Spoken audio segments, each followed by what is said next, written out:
you should get that. So those who haven't done ordinance, your marriage legally, excuse me to say, is potentially polygamous. The man can marry another, and under the law, we can't do anything.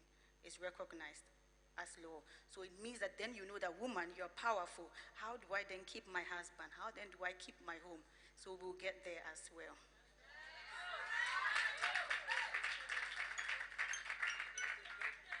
Now, if you're married customarily, there are also laws that requires you to register your customary marriage.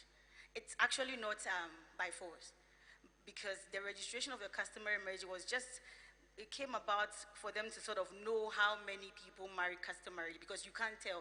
I mean, there are so many villages somewhere and all those. So you go and register with the registrar of marriages at the assembly or district assemblies.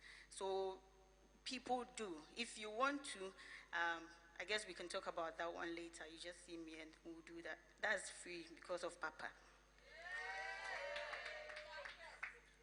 Now, how do we dissolve customary marriage? It varies from tribe to tribe. But basically, whatever you send to the family to marry, you send it back.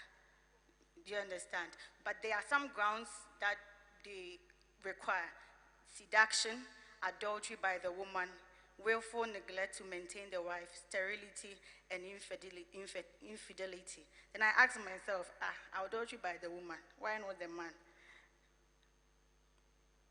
But that's customary. So it means that in the olden days, it's sort of, as I said, customary is potentially polygamous. The man can marry, but the woman cannot.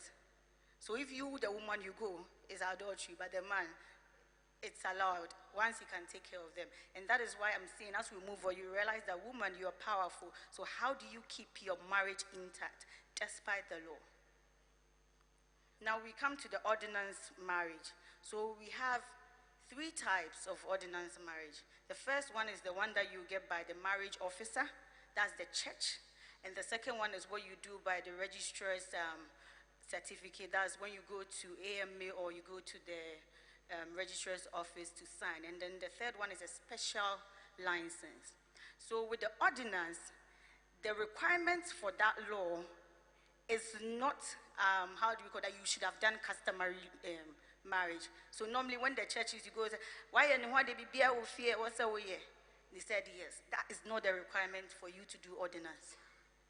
The requirement is for you to have capacity, and the law requires that, one, you actually go for notice. So you will go to the area that you live, the registrar. So if I'm in Tema, TMA, you go there, you file an affidavit, and then they will now post it on their notice board for 21 days. So those who are not married, they are learning.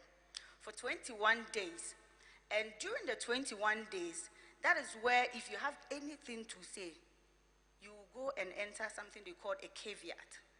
So it is also not correct when the day of the marriage, the pastor or the marriage officer say, anyone who has anything to say should say it now or forever hold the peace. It doesn't hold in the law.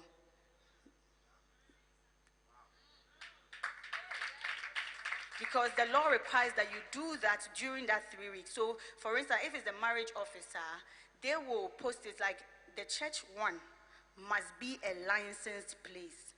2, the pastor or the marriage officer must also be a licensed person. So those of you do your wedding at gardens, hotels, and all that, if you don't get a special license, your marriage is now void. Wait, the ordinance is null and void, but your customary marriage still exists. So there's a reason for you to understand these things, so that it doesn't necessarily mean you have to do a whole big wedding and have 100 people. But what requirement is for you to do this 21 days thing, whether you do it in the church or you go to the Registrar General's place and then sign with families, basically. So women, especially those who are not married, if I always say ordinance protects the man and the woman, but the woman more, because under ordinance you can only marry one. So it's monogamous. And if you marry more than that, it's a criminal offense under the law. So if you get a man who says, "Oh, I want to do casting," I don't like wedding. So let's just go and sign. Let's just go and sign. I wish the men were not here. Let's just go and sign. Don't use those wedding and those food and things to, stop these things. Because at the end of the day, it's just the requirements that's important. So sometimes I always see that the law was not made in vain or in vague. They look at the Bible, the requirements, they look at societal morals and everything to be able to do it. So one, if you have questions, let me know, because I don't know when the questions will come, but you can just chip in when I finish. Okay. All right. So one, I don't know, this place I don't think is licensed yet. Okay. So it means that we have to do that quickly. So if you go to a place where it's not licensed and you marry, as I said, it's as equal to none.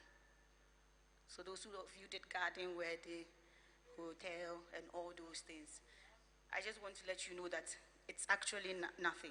And that is why I'm saying, especially the young girls, it is not about those things. It's about the requirements. And sometimes we follow the planning of the place and all that, we forget the requirements. And then when something happens, you come and see a lawyer, then you realize that, in fact, there was no marriage.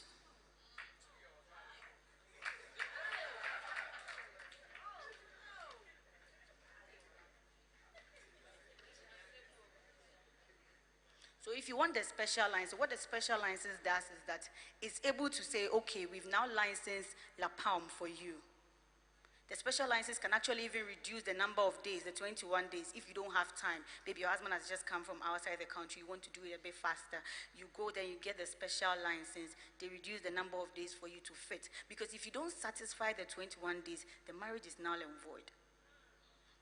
If the marriage officer is not licensed at the Attorney General's department, who gives those licenses, your marriage is null and void.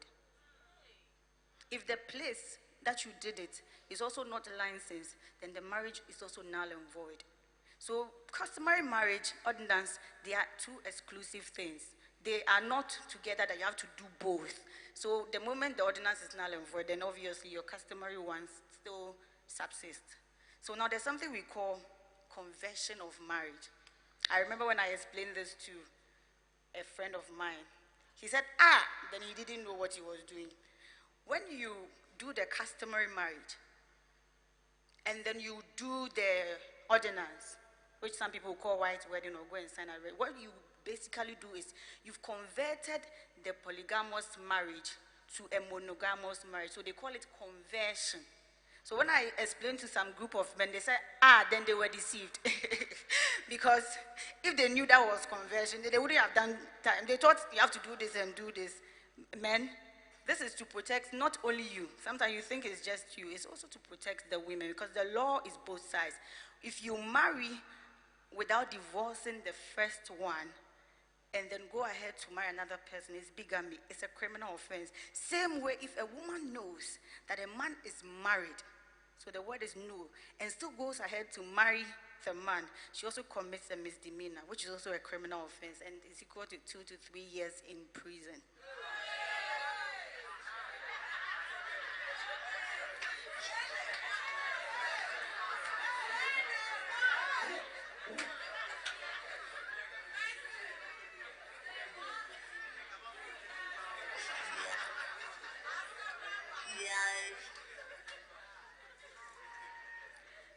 So I don't know, that's why I still come back to the sense that sometimes these things happen and you realize that a woman doesn't want to take their husband to court to go and say you've committed bigamy, go to prison. How about the children? The reason why women, I know we can make a difference. Now, we are going to look at dissolution of the ordinance marriage. So after you've done all those things, you have come and they've signed and they've given you the certificate, it means that none of you, not just the man, can marry unless you divorce. Now, the customer, somebody may ask, okay, so if I'm married customarily, and then I marry another one, and then I marry another one, so let's say I have 3 wives, and I want to do ordinance for one of them. It doesn't happen like that. You would have to divorce customarily all the other people and then go ahead and convert. So it's conversion. It's not two marriages. So those of you who want to think that you have to do the two, no, if I were you, I would just go and sign. But you know, because of our culture, sometimes they don't understand that you can just go and